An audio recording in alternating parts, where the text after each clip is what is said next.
noches, bienvenidos a Quien Tiene la Razón. Como el Perú es un país complicado, las cosas nunca son fáciles. Hoy día se votaba, en el Tribunal Constitucional se decidía el habeas corpus que eventualmente liberaría a Nadine Heredia y Ollanthumala. Acabó empatado 3-3, tipo partido de la Champions. Por un lado votó lo que se esperaba, se había rumorado que estaba Ledesma y Sardón, o sea, el ala derecha con el ala izquierda. Se habían unido y había días que se hablaba de esto, que el marcador final iba a ser 5-2 y que ellos iban a votar de todas maneras en contra del habeas corpus. Y al frente iba a estar Blume, Ferrero, Ramos, Eloy Espinosa y para contar. ¿Y qué sucede?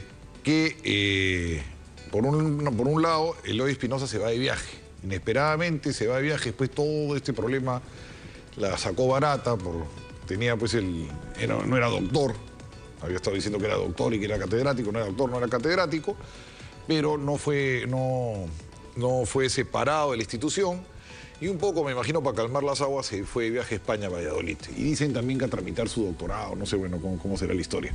Y dejó el voto cerrado aquí. Entonces se da hoy día la votación y sorpresivamente Miranda se pasa para el lado de aquellos que están en contra, que salga Nadine y salga Ollanthumala de prisión, salga la famosa pareja presidencial. Miranda, ahí está la votación. Miranda vota sorpresivamente junto a María Elena Ledesma y José Luis Sardón. Entonces quedan 3-3. Y por lo que me cuentan de adentro, esto sí fue unánime, dijeron no, el voto de Eloy Espinosa tiene que ser presencial. Él tiene que venir acá y decir por quién vota. Acá no hay nada de que dejas un sobre cerrado, te vas, no, acá se dirime, se dialoga y no se vota de lejos. Entonces eso significa, ha manifestado su extrañeza Eloy Espinosa, ha hablado con el comercio, ha manifestado su extrañeza al comercio y él dice que dejó el voto cerrado y que lo han debido abrir, no sé. Pero al final el 26 se va a abrir el voto de Eloy Espinosa y el 26 se va a decidir. Ahora, se descuenta que Eloy Espinosa, sería una gran sorpresa, ha votado a favor de la libertad y que tanto Humala como Heredia saldrían el 26. Entonces, para que nos expliquen un poco ir y venir y qué ha pasado en el tribunal y si está bien y quién tiene la razón y quién no, y hablemos un poquito del habeas corpus. Hemos traído dos expertos que ven a través del petróleo. Tenemos aquí a César Azabache, a Carlos Mejía. Carlos Mejía, ¿cómo está? Bienvenido. Carlos Mejía fue integrante del Tribunal Constitucional, así que conoce muy el tema por dentro. Y a Azabache, aparte que ustedes lo conocen, es un notable penalista, también tiene conocimiento sólido constitucional. Entonces vamos a conversar con ambos qué pasó, si podía votar a la distancia de Eloy. Hay gente que decía que se necesitaban 5 votos para que esto sea precedente. Si gana por 4 votos no va a sentar presidente. Es muy rico el debate. Señor, bueno, ¿cómo está? ¿Qué tal, Carlos? En verdad, lo que ha sucedido el día de hoy en el tribunal no ha sucedido nunca y causa un poco de extrañeza. Es inusual, ¿no? Totalmente. El tribunal puede suspender la sesión porque el debate no ha concluido. Pero si el debate no ha concluido, no se vota. Resulta que en este caso la única manera de explicarnos cómo es que Eloy puede votar el 26 es que la sesión se ha suspendido. Pero si se ha suspendido no se debió votar. Entonces... ¿Pero técnicamente está suspendida? Entendemos que sí, porque no, ¿cómo se podría entender que Eloy pueda votar en una sesión donde que ya se cerró, claro. Que ya se cerró y donde no ha participado? En este caso, lo lógico hubiese sido que el presidente del Tribunal Constitucional, Ernesto Blume, haga uso del voto dirimente. Por el 3-3. Por el 3-3, entonces vota él, porque Espinosa nadie sabe dónde está. Esa es la segunda pregunta que le quiero hacer antes de hablar con el doctor Azabache. ¿Se puede abrir el sobre? ¿Espinosa podía votar a la distancia? ¿Es usual de que, oye, me voy de viaje, acá dejo mi voto? Es que lo que pasa es que la sentencia es el resultado de la deliberación de los 7 magistrados. Entonces, obviamente han leído el expediente y ponen sus puntos de vista sobre el tapete y a partir de ahí se elabora una sentencia. Entonces, si Eloy está en Madrid, está en La Habana, en Valladolid, entonces, ¿de qué sentencia estamos hablando? O sea, es más, por ejemplo... No cabe lo que él reclama en el comercio. Yo me fui, yo dejé el sobre, abran el sobre y... No, además él se ha ido porque está de vacaciones. Entonces, si está de vacaciones, ¿cómo va a votar? Que se dio también repentinamente. Me dice que molestó dentro del tribunal, que él mandó una carta y dijo, bueno, estoy de vacaciones, el lunes me voy. Claro, además con grave violación del reglamento, porque el reglamento dice que las autorizaciones de los magistrados para las vacaciones las da el presidente, ¿no? Pero además quiero decir algo que es muy importante.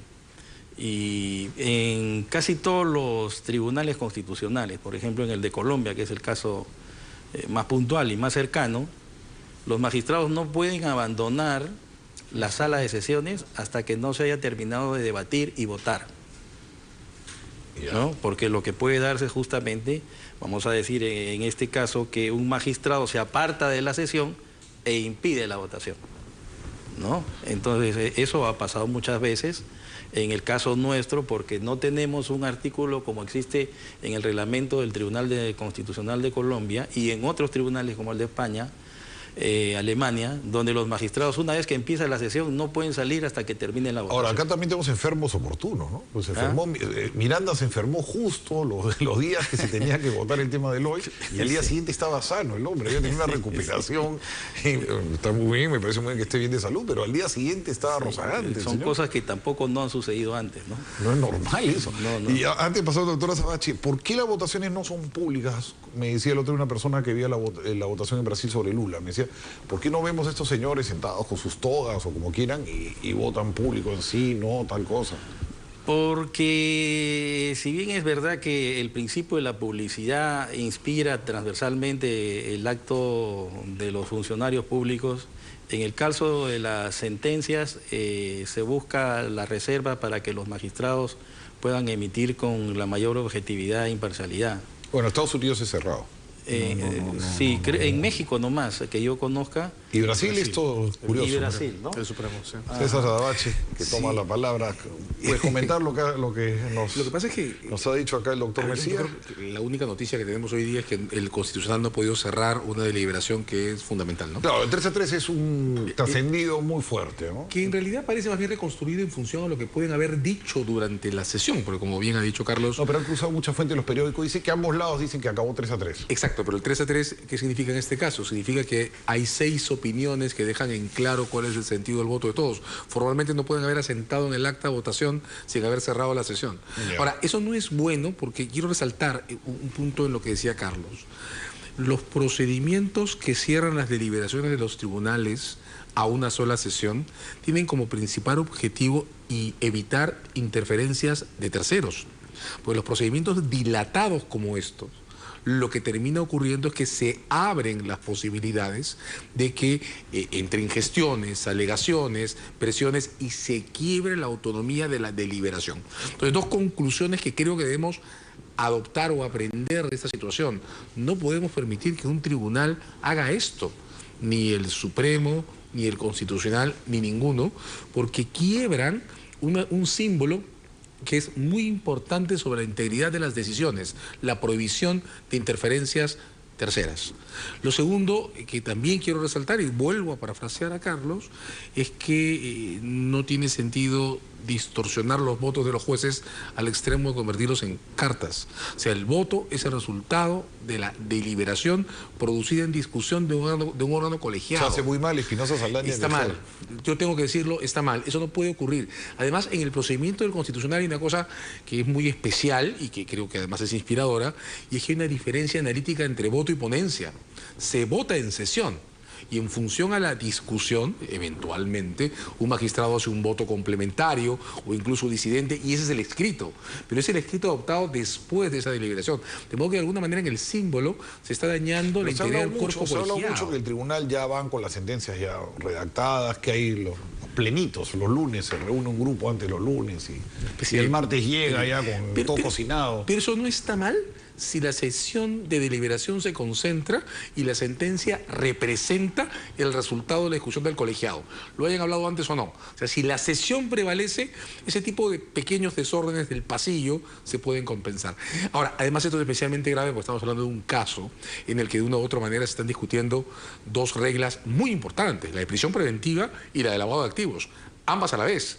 Esta sentencia tendría que marcar un punto de inflexión en el modo en que estamos organizando los procedimientos sobre estos asuntos. Debería marcarlo. Sí, lo claro. debería marcar. Y con ese tipo de accidentes, ¿cómo decirlo? La fuerza gravitacional de esa sentencia, su capacidad de influencia sobre la comunidad, inevitablemente desciende. Y eso es algo que hay que como una prever. cierta dosis de sadismo en este suspenso para los Humala, 2 semanas. Y un tira Creo que y mi peor afloja. enemigo se lo desearía, además, ¿no? Sí, a propósito y al de peor lo enemigo que, se de lo lo que deseo, ¿no? dice César, sobre qué presiones ahora estarán existiendo En el camino, sobre, claro. sobre el magistrado Eloy Espinosa, cómo estará sonando su teléfono. Y por otro lado, si yo fuera el abogado del expresidente Humala y de su esposa, Si usted fuera Pedraza. si yo fuera Pedraza, yo estaría planteando en este momento una nulidad o a su vez exigir que el presidente ejerza el voto Dirimente. decisorio. A ver, ¿cómo son esos dos caminos? Nulidad y decisorio. Yo plantearía que se diga, si ha habido 3, que se diga que el presidente ejerza su voto decisorio. Se ha habido empate. ¿Lo mismo haría usted, doctor Sánchez? Yo lo Puede que ser creo, una nulidad también, ¿no? Sí, es que yo Claro. lo que creo es que la Lo compuerta que pasa se es abre yo me es... había puesto en el plano del abogado, ¿no? Claro. Al abogado más le conviene... Claro, lo que ocurre es que en ese momento alguien que desconfíe del resultado de una decisión que se está deteriorando podría terminar de legitimar el procedimiento alegando que esto ya no vale. De hecho, la votación está tan dividida y esto suena ya casi tan forzado que creo que el nivel de confianza que va a producir la decisión no va a ser el que esperábamos, ¿no? Entonces, claro, el discurso sobre la nulidad en este caso vendría producido por un rechazo completo al resultado. Esto ya no me gusta, lo anulo. Digamos, lo podría promover hacia el Ministerio Público a través de la Procuraduría, aunque es la Procuraduría Judicial la que está litigando esto. Pero en realidad, quebrar ese carácter simbólicamente sacro de la deliberación es abrir las puertas a peticiones que intenten en efecto bajarse el procedimiento completo, denunciando una desconfianza a trámites que no han debido tener este carácter. Y con eso creo que perdemos todos, por desgracia, ¿no? O sea, el tribunal una vez más está No haciendo la tarea. sujeto en la polémica, ¿no? Sí, Porque- no haciendo la tarea. Temo eso. Ahora, sorprende mucho, porque el tribunal había como un rodillo. Era Eloy y su grupo. Exacto. Todos Sí. votaban Ramos, Miranda Eloy. y Ledesma. Sí. Votaban mecánicamente lo que decía Eloy. O sea, Eloy era como el factotum ahí. Entonces es. todas las votaciones eran casi siempre 4-3 y Eloy era como el rey del asunto. Eso se ha roto hoy día. Se ha roto IA, curiosamente, y ves a Ferrero votando a favor de Humala, ves a Ledesma votando en contra de Humala, Miranda, que sorpresivamente, que era un hombre tan incondicional de Eloy, el más incondicional de todos se ha pasado. Es curioso, ¿no? Pero hay que ver cómo va a votar Eloy. Claro, dicen que va a votar a favor Del habeas. del habeas corpus, pero Eloy en este momento tenemos que tener en cuenta que está debilitado. Entonces, una sentencia de este JAES, o sea, en el cual él declara fundado un habeas corpus que saca al presidente y a su esposa que están acusados de delito de corrupción, entonces, y además debilitado políticamente. ¿Le parece debilitado? Mire, la fuerza que ha tenido de sobrevivirlo el doctorado. En cualquier otro tribunal constitucional normal del mundo lo hubieran sacado. Se Es que quedó lo que pasa por es esta que- triquiñuela de que... Son cosas que pasan en el Perú, ¿no? En otro lado. O sea, Bueno, acá Aldo Landini también tuvo un escándalo tremendo ahí adentro y no lo sacaron. Y lo que pasó con Alba fue terrible hace unos años atrás y lo pasaron por agua tibia, ¿no? Y sin embargo la jurisprudencia del Tribunal Constitucional ha ido acumulando fuerza relativa en todos estos años y a pesar de una serie de polémicas que el tribunal ha tenido, yo lo que temo es que en este momento que es concluyente y que debería, voy a volver a decirlo, marcar un punto de inflexión en cosas tan serias como esta, el tribunal esté a punto de emitir una decisión que podría no producir un efecto automático de alineamiento y de corrección de la jurisprudencia de los tribunales ordinarios. El Ministerio Público ha estado digamos, con todo respeto, creo que tienen el derecho a hacerlo, muy crítico al procedimiento que ha seguido. Bien, ¿qué cosa va a pasar si el tribunal, por ejemplo, termina por una minoría mínima de un voto, introduciendo correcciones al modo en que la Fiscalía ha estado defendiendo su derecho a pedir prisiones preventivas? ¿Con cuánta legitimidad esa sentencia va a ser impuesta ante los tribunales ordinarios si no llega ni siquiera a los 5 votos de una vinculante? Eso es lo que le quería preguntar, doctor, usted que ha estado dentro. ¿Con 5 votos se sienta precedente, con 4 no? Cuando estábamos nosotros se sentaba con 5, pero los nuevos magistrados decidieron que sea con 4. Este nuevo tribunal. ¿Y por qué? Para hacer más fácil la disposición de los precedentes vinculantes. Pero el precedente vinculante se supone que es una sentencia que marca y zanja una discusión o establece un criterio o llena un vacío. Me dicen que están pidiendo por Twitter que los dos abogados nos expliquen al público qué tienen exactamente por precedente y precedente vinculante. Dice que está preguntando la gente. El precedente vinculante básicamente es una sentencia que dicta el tribunal, pero que tiene un carácter normativo, o sea, tiene la misma fuerza que la ley, para no confundir más al público. Y ahora en adelante es así. Yeah. Ajá. Y tiene que darse cuando la Constitución o la ley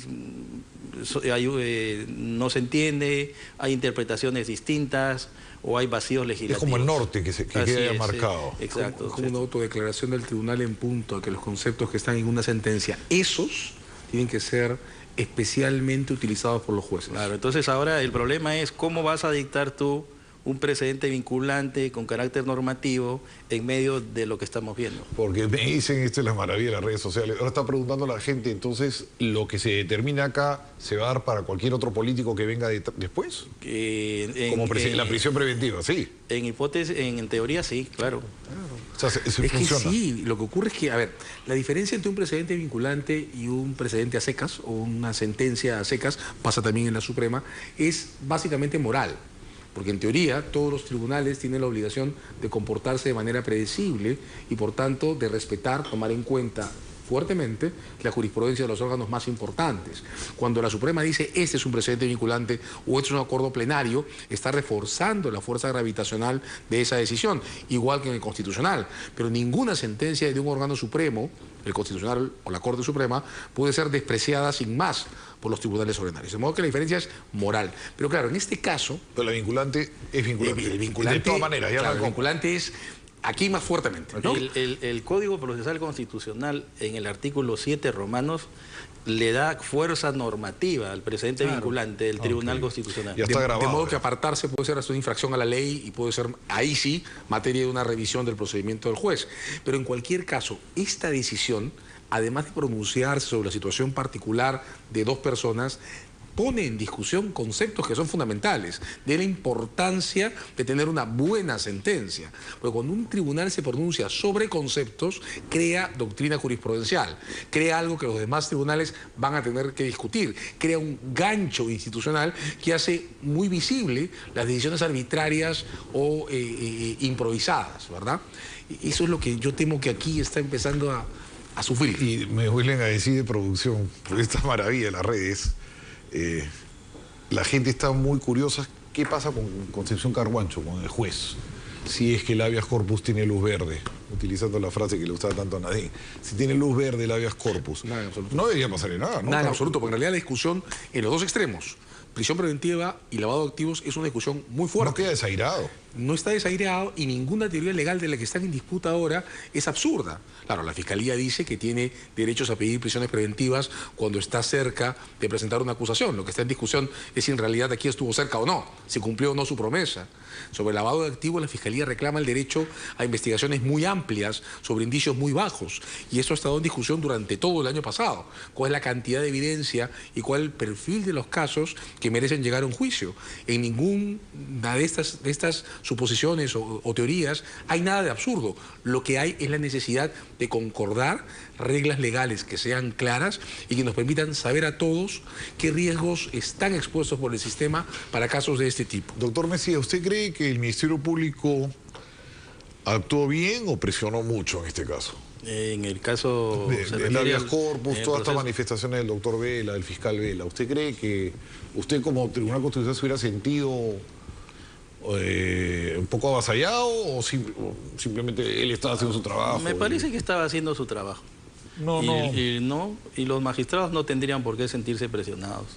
Lo que pasa es que uno parte del principio de la autonomía y la independencia de los órganos, ¿no? Entonces, el Ministerio Público tiene su opinión, nosotros como tribunal también. ¿Y usted como abogado defensor hubiera actuado igual que Pedraza? ¿Hubiera dicho, miren, está encimándonos, vela? Bueno, no es mi estilo, ¿no?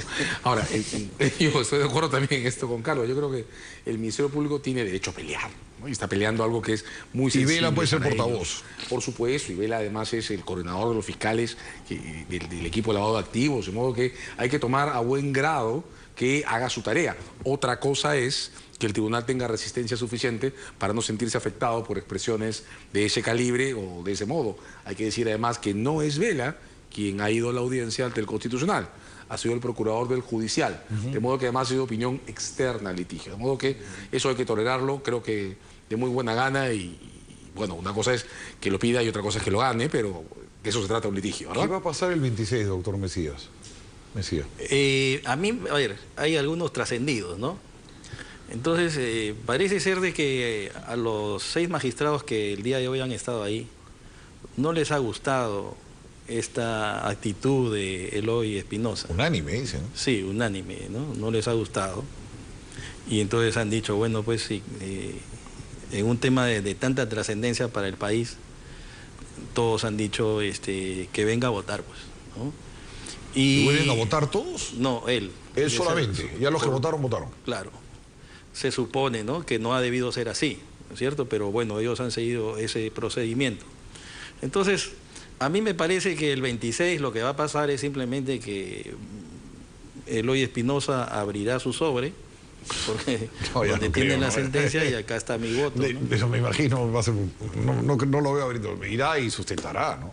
Ojalá, porque se supone que los plenos son para debatir, ¿no? Justamente, a veces lo que pasa es que los plenos son muy importantes porque permiten a los magistrados dialogar entre ellos y ver un magistrado, o sea, lo que siempre se dice, ¿no?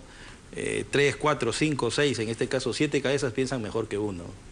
Y al final la sentencia no es el resultado de un magistrado, sino que es la sentencia del Tribunal Constitucional. Colectivo. Ahora, para cerrar, no le sorprenda que mañana el Constitucional publique un comunicado confirmando públicamente que en realidad nadie votó y que los trascendidos no pueden ser confirmados como resultado de la deliberación del día de hoy. Y que no dio votación. Claro, porque formalmente, como dijo Carlos también, el tribunal no puede declarar que ha cerrado una votación y que al mismo tiempo la ha dejado abierta. Entonces claro, no nos sorprendamos si ese comunicado se publica. Interesantísimo. Bueno, son las 7:21. Muchas gracias, doctora Sabache, doctor Mesías, muchas gracias por estar con nosotros. Nos han iluminado mucho en este tema tan abstruso. Y ya viene César Campos y Fernán Altuve, van a conversar, vamos a hablar sobre pues, todo lo que pasa en la política criolla últimamente, empezando con la implosión que está sintiendo el Fuerza Popular por los Kenji Videos. Ya regresamos.